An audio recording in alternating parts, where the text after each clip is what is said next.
Жаңылыктардын саппашын коррупциялык иштердин аныкталышы толуктады. Ленин райондук ички иштер бөлүмүнүн тергөөчүсү пара алууга шектелип кармалды, деп билдирди экономикалык кылмыштарга каршы күрөшүү кызматынан.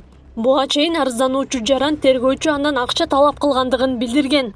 Тергөөчү 1-май райондук соту тарабынан биринчи убактылуу кармоочу жайга 2 айга камакка алынып, тергөө иштери жүрүп жатат.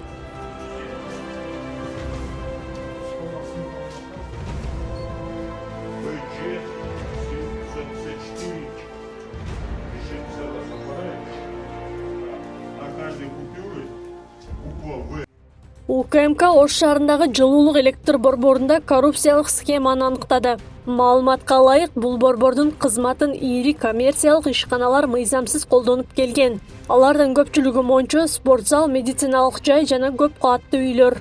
Түшкөн каражат Ош жылуулук электр борборунун жетекчилеринин чөнтөгүнө кетип турган.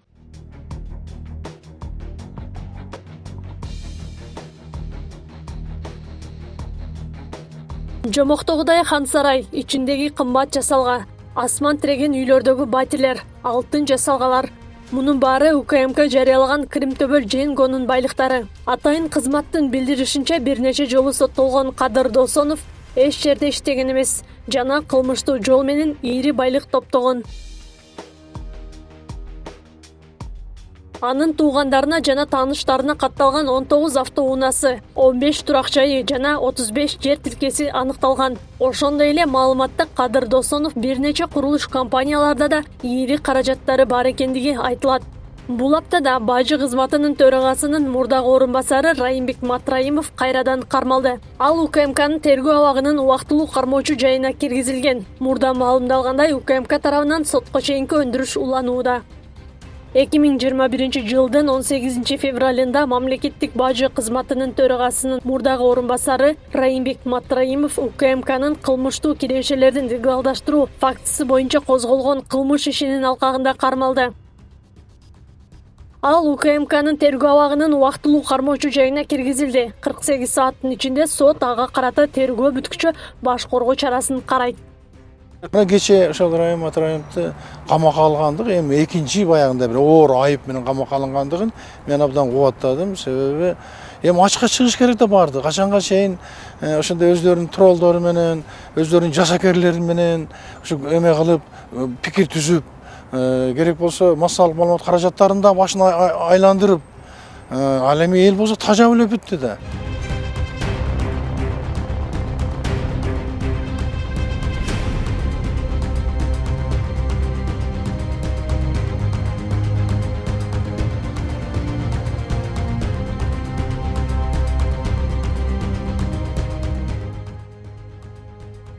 УКМКнын коррупцияга каршы күрөшүү кызматынын ыкчам иликтөө иш-аракеттеринин алкагында Жалал Абадта капиталдык курулуш департаментинин башчысы кармалган. Жетекчи шектелип жаткан иш Жалал Абад шаарындагы 2018 жылы реконструкциядан өткөн Пушкин көчөсүнө байланышат. Мында шектелип жаткан жетекчинин курулуш материалдарынын баасын мыйзамсыз жогорулатканы айтылууда. Өтүнмөдөгү материалдарга жана соттук отурумда аныкталган жагдайларга караганда шектөөнүн Кыргыз Республикасынын аймагында туруктуу жашаган жери бардыгын, анын инсандыгы аныкталгандыгын, ден соолугу начар экендигин, андан сырткары 3-группада майып экендигин жана 18 февраль 2021 жылдагы накталай төлөмдүн берилген квитанцияларга караганда 1.689.602 сом каражатын Кыргыз Республикасынын УКМКнын Жалал Абад областык боюнча башкармалыгынын эсебине төлөнгөндүгү көрүнөт. Ошентип акыркы 1 ай ичинде Жалал Абад шаардык мэриясына караштуу 2 мекеменин жетекчиси мамлекетке келтирген зыяны үчүн кармалды.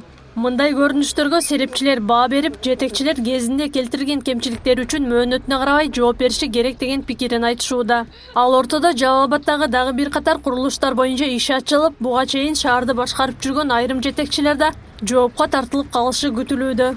Акылай Карабаева, Замирбек Тойчубаев, Регион.